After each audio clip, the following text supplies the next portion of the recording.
जोधपुर। अशोक गहलोत ने अपने जोधपुर दौरे के दौरान एयरपोर्ट पर मीडिया से बातचीत में राज्य सरकार पर तीखा हमला बोला।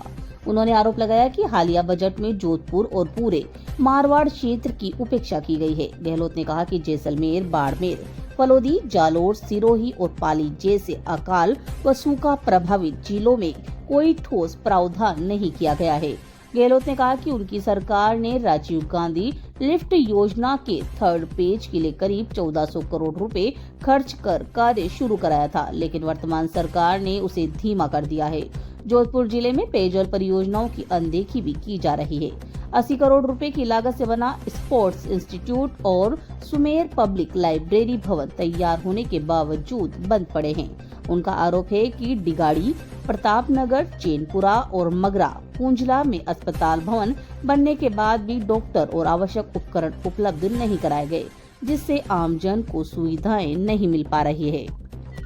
रिफाइनरी परियोजनाओं पर भी सवाल उठे।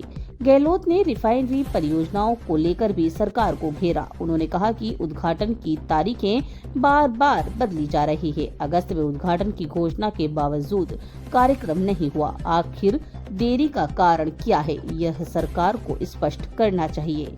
पंचायत और स्थानीय निकाय चुनावों के मुद्दे पर गहलोत ने कहा कि चुनाव समय पर कराना संवैधानिक अनिवार्यता है। सुप्रीम कोर्ट और हाई कोर्ट पहले भी समयबद्ध चुनाव कराने के निर्देश दे चुके हैं। उन्होंने दावा किया है कि चुनाव होने पर कांग्रेस को सफलता मिलेगी। फ्री बीज और चुनाव से पहले नगद वितरण पर सुप्रीम कोर्ट की टिप्पणी का उल्लेख करते हुए गहलोत ने कहा कि चुनाव के दौरान धन बांटना लोकतंत्र के लिए घातक है। उन्होंने पूर्व मुख्य चुनाव आयुक्त TN शेषन का उदाहरण देते हुए कहा, उन्होंने सख्ती दिखाते हुए तमिलनाडु में मतदान स्थगित कर दिया था। गहलोत ने आरोप लगाया कि बुजुर्ग पेंशन, छात्रवृत्ति और स्कूटी योजना सहित कई योजनाओं के भुगतान अभी तक लंबित हैं। PHED, इरिगेशन और PWD विभागों के विकास कार्य अभी भी ठप पड़े हुए हैं।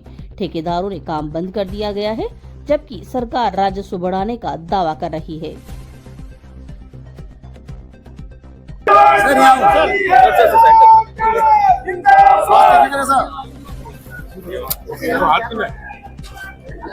बताइए क्या हुक्म है सर? पंचायत चुनाव सुप्रीम कोर्ट ने बिगाड़ दिया है और आप पहले से कहते रहते हैं पंचायत चुनाव होने ही है।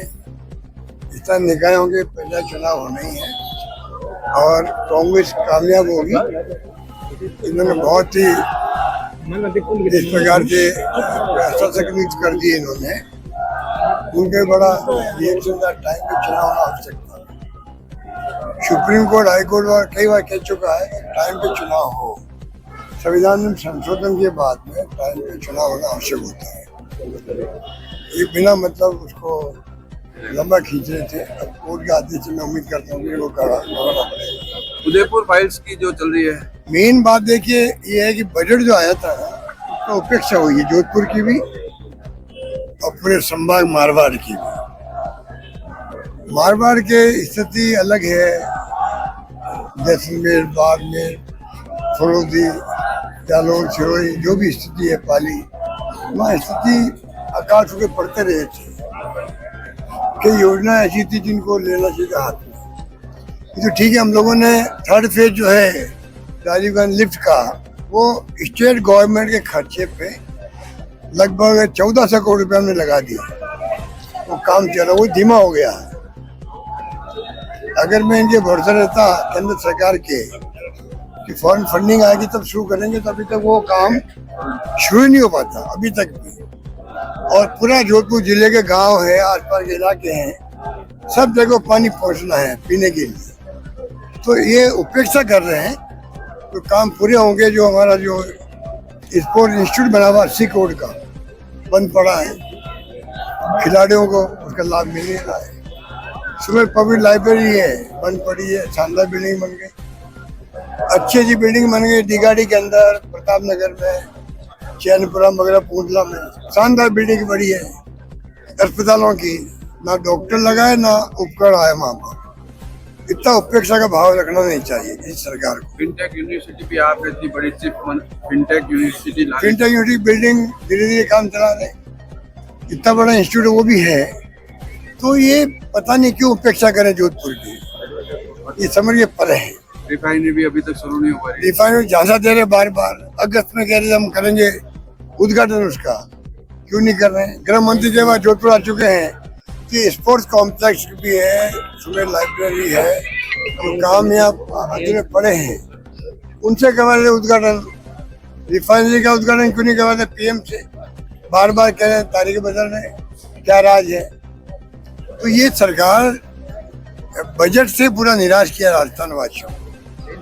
जिस प्रकार से ऐसा बजट कभी आया नहीं निराश करने वाला।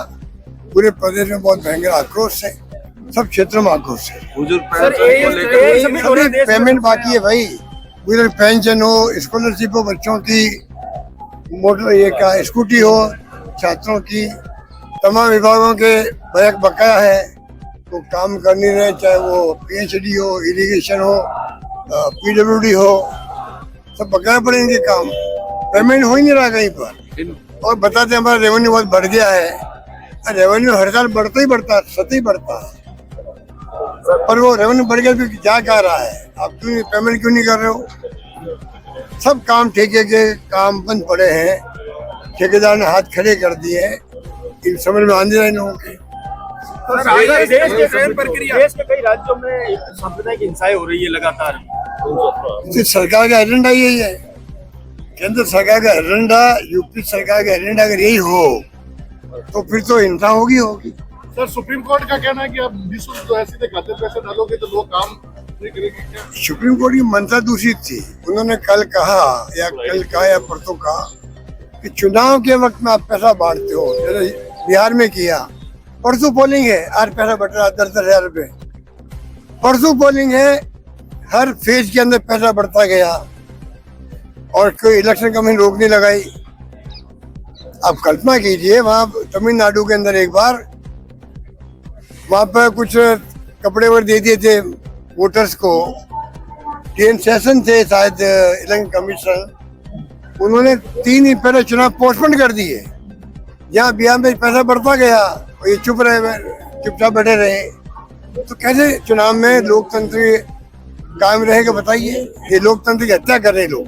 अजीत पवार का देश में सबसे बड़ा एआई का समिट चल रहा है अभी। एआई बहुत इम्पोर्टेंट है, आप राजस्थान वासियों को चाहिए कि उसमें पूरा इंटरेस्ट रखे अपना। वो क्रांति है पूरे दुनिया के अंदर, हम पीछे नहीं रहे, ये हम सबका प्रयास होना चाहिए, युवा पीढ़ी का भी और सभी का। क्योंकि किसान हो चाहे मजदूर हो, उद्योग हो, कोई काम हो, या मेडिकल हो, स्वास्थ्य हो, शिक्षा हो, वो एक चमत्कार है, चमत्कार। मैं बहुत यूज करता हूँ उसको, बहुत यूज करता हूँ और हर काम में यूज करता हूँ मैं। सर अजीत पवार का जो विमान दुर्घटना को लेके राहुल गांधी पर आरोप है